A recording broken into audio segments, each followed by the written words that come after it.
ETF index mutual funds నేర్చుకుని stock మార్కెట్లో రాణించాలనుకుంటున్నారా? వెంటనే ఈ నెంబర్కి కాల్ చేయండి. నమస్తే అమ్మా. నమస్తే తల్లి. అమ్మా, మహిళలు పొదుపు ఎలా చేయాలమ్మా? పొదుపు ఎవరైనా చేయాలి, కానీ ఆడవాళ్ళు ప్రత్యేకంగా పొదుపు చేయాలంటే ఏం చేయాలమ్మా అసలు? ఆడవాళ్ళు అని ప్రత్యేకంగా అడిగారు ఎందుకు అంటే, గృహ సామ్రాజ్యానికి మహారాణి ఇంటి ఇల్లాలు. ఇంట్లో పొదుపు ఉండాలి అంటే ఇల్లాలు చేస్తేనే ఇంట్లో పొదుపు అన్నది మనకి చాలా ఒక వస్తువుగా, ఒక పద్ధతిగా కనపడుతుంది.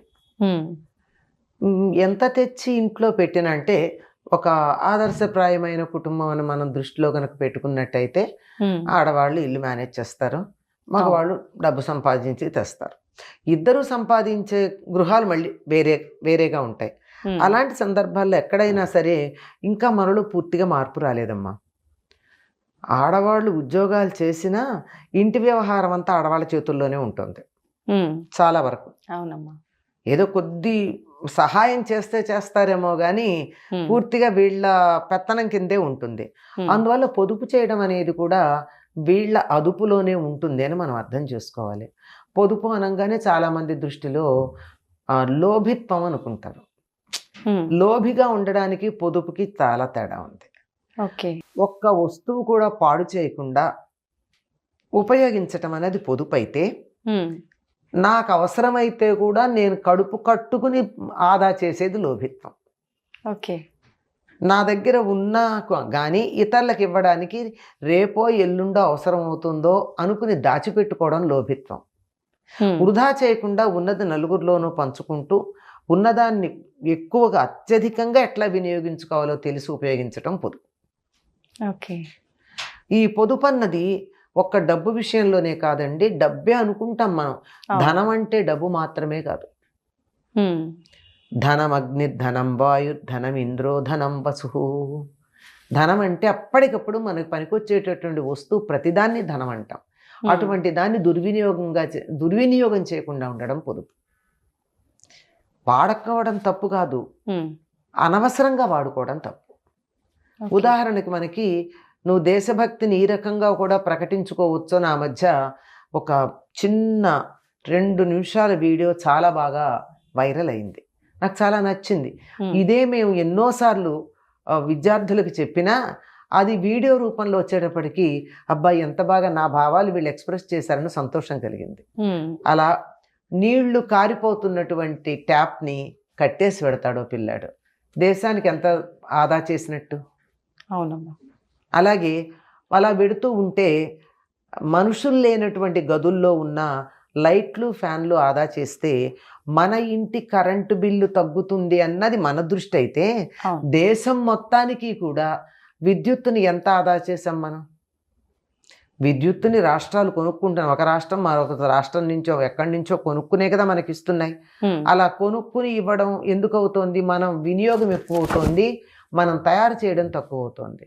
అంచేత నేను తయారు చేయలేను విద్యుత్తుని, కానీ నేను వినియోగం తక్కువ చేయొచ్చుగా. అవును. నన్ను ఉపయోగించుకోవద్దంటల్లా, నేనున్నంతసేపు లైట్ వేసుకోవచ్చు, నేనున్నంతసేపు ఫ్యాన్ వేసుకోవచ్చు, కానీ ఎవ్వరూ లేని చోట్ల ఫ్యాన్లు, లైట్లు వేయడం అన్నది నాకు కరెంటు బిల్లు పెరగడంతో పాటు దేశానికి ఉత్పత్తి చేసేటటువంటి విద్యుత్తుని దుర్వినియోగం చేయడం అవుతుంది. అసలు పొదుపు ఎందుకు చేయాలన్న దానికి ఒకటి మౌలిక సూత్రం చెప్తాను. ఓకే అమ్మా. దేన్నైనా మనం తయారు చేయగలమా? తయారు చేయలేనటువంటి మన కోసం ఎవరో తయారు చేసి ఇచ్చినటువంటి దాన్ని పాడు చేసే అధికారం ఉందా? లేదమ్మా. ఉదాహరణకి చాలా మంది ఇళ్లల్లో తిన్నదానికన్నా చెత్త కుండీలు ఎక్కువ ఉంటుంది ఆహారం. అవునమ్మా. ఒక్క మెతుకు మీరు తయారు చేయగలరా? లేదు. మరి అట్లాంటప్పుడు మీరు దాన్ని వృధా చేసే అధికారం మీకు ఎవరిచ్చారు? ఒక రైతు రాత్రింబగళ్ళు కష్టపడి ఎండనక వాననక శ్రమించి, ఇంకా ఎంతో తనొక్కడే కాదండి ఎంతోమంది శ్రమ అందులో ఉంటే అది పంట పండిస్తే దాన్ని తీసుకొచ్చి ఎవరో మిల్లులో వేసి దాన్ని తయారు చేస్తే ఇంకెవరో పట్టుకొచ్చి మార్కెట్లో ఇస్తే అక్కడి నుంచి తెచ్చుకుని మనం ఎంతమంది శ్రమ ఇందులో ఉంది. ఈ శ్రమనంతా మీరు గుర్తించినాడు ఒక్క మెతుకును కూడా మీరు వృధా చేయరు. చెత్త కుండీలో పడేసే బదులు ఎంత కావాలో అంతే వండుకొని మీకు ఎక్కువ అనిపిస్తే ఉమ్, అన్నమో రామచంద్ర అని ఏడిచే వాళ్ళకి ఇవ్వండి. ఉమ్, లేదా వాటన్నిటిని చాలా జాగ్రత్తగా భద్రంగా పట్టుకుని అలా పెడుతున్నప్పుడు అక్కడ రోడ్డు పక్కన కనపడేటటువంటి కుక్కలకో జంతువులకో పక్షులకో వేయండి. ఉమ్. అవి బతుకుతాయి కదా. అవునమ్మా. మీకు వృధా చేసే అధికారం ఎవరిచ్చారు? అందుకు పొదుపు చేయాలి. ఓకే. వృధా చెయ్యకూడదు గనక పొదుపు చేయాలి. పొదుపు చేయడం అంటే కడుపు కట్టుకుని తిండి తినక మనం హీనంగా బతుకుతూ దరిద్రాన్ని అనుభవిస్తూ పోగు చెయ్యమని కాదు అర్థం.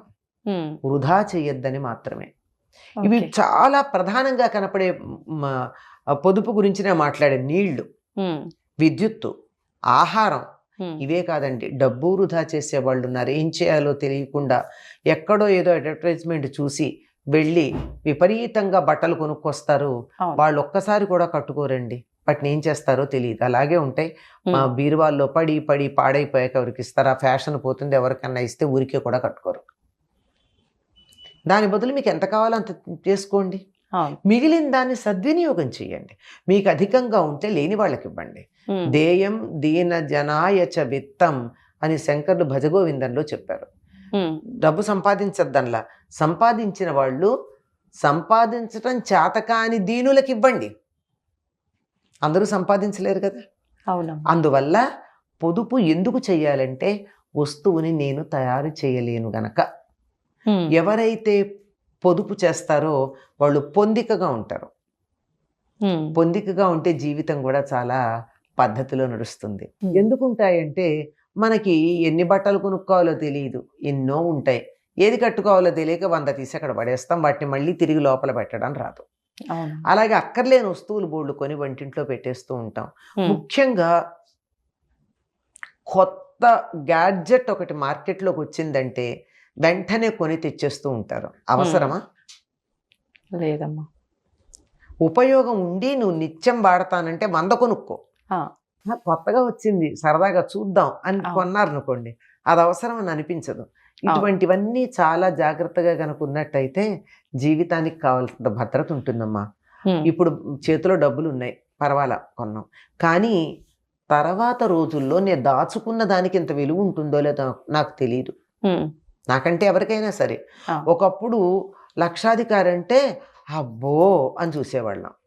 సినిమాల పేర్లు కూడా ఉన్నాయి లక్షాధికారి అని. ఉమ్, కానీ ఇప్పుడు లక్షాధికారి ఏంటి, 2 లక్షల నెలకి జీతం వచ్చేవాళ్ళు కూడా బిచ్చగాళ్ళల్లా ఉంటున్నారు.